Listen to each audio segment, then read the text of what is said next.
Welcome back. Who's the breadwinner in your house? A recent study by the University of New Hampshire shows wives now account for 47% of a household's income, up from 45%. Granted, researchers say the increase is due largely to husbands who were laid off during the recession, but the fact remains that women's economic power is growing. Here now to talk about that is Maddie Dykewald, author of the book Influence: How Women's Soaring Economic Power Will Transform Our World for the Better. And you're also the co-founder of AgeWave. First, talk about AgeWave. What does AgeWave aim to do? Well, AgeWave is a think tank, and we've been around since 1986, and we do primary research, we do consulting, we do keynote kind of speeches about how the demographic shifts are creating future trends that affect business, lifestyle, the way we live our lives, really. And the book examines women and their relationship with money and how that all trickles down and impacts society and the economies. Really, what prompted you to get this book out there? What was it that said, I got to write this book? Well, we were doing some primary research on women, money, and power, and I was attending some of the focus groups, and when I was listening to women speak, and by the way, some men as well, I began to realize that women are really going to be the biggest change agent in terms of money and the way money works in the 21st century, and I just thought this was a great sort of jumping off point to do more research. And what do you think about the study that I mentioned a few moments ago, about 47% of the household income now coming from wives? Yeah, well, it's not a surprise. Actually, over the last 3 decades, it's been the wives' income alone that has allowed families to actually maintain their ability to be in the middle class. That's pretty big.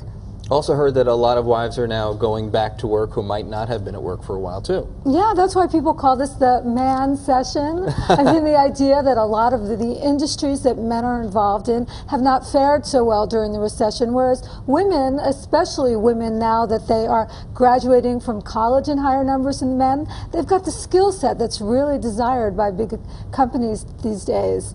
Now, in the book, you spoke about the different types of women out there, and just a few moments ago, I made a mistake, and we were talking about this right before the show, and I said, the alpha male. My mistake, but the first type of woman that you talk about is the alpha female. So talk about why you needed to classify women and why that helps women knowing where they fall. Yeah, oh, and by the way, I don't like to overgeneralize, so I want to make sure that we realize we tried to create some segments based on what women told us. So they sort of self-selected, and these were what we call money personalities. Okay. So they have to do with the psychology, the way women feel about money. And there were 5 different segments that women self-selected into. First one was that alpha female, right, and about 18% of women fall into this category. And you were kind of right, because they're kind of the way you think of an aggressive male being in terms of money. They're confident, sort of shoot from the hip.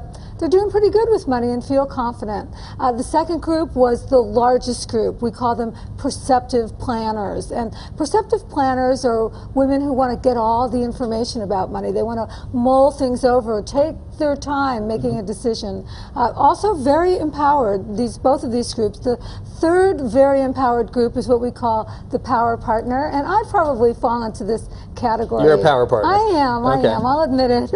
About 23% of women fall into this category, and they're the group who feel like 2 heads are better than 1. They like to mull things over with someone else, but not necessarily taking too long to make the decision. And by the way, not necessarily just a husband. It could be a friend, a parent, a child, so it could go in many directions. The other 2 categories or segments were women who were less empowered. Okay. And they're women who may want to think about gaining some skills to become more empowered. So what's the 4th group there? Okay, the 4th one is what we call the supportive traditionalist. And by the way, only 8% of women fall into this category, and these women used to be the sort of de facto kind of category that most women fell into. They, defer to men in terms of making decisions around money. They like to spend, not save. And this is a woman who might want to think about changing her personality type around money. And the last type is the uncertain searcher.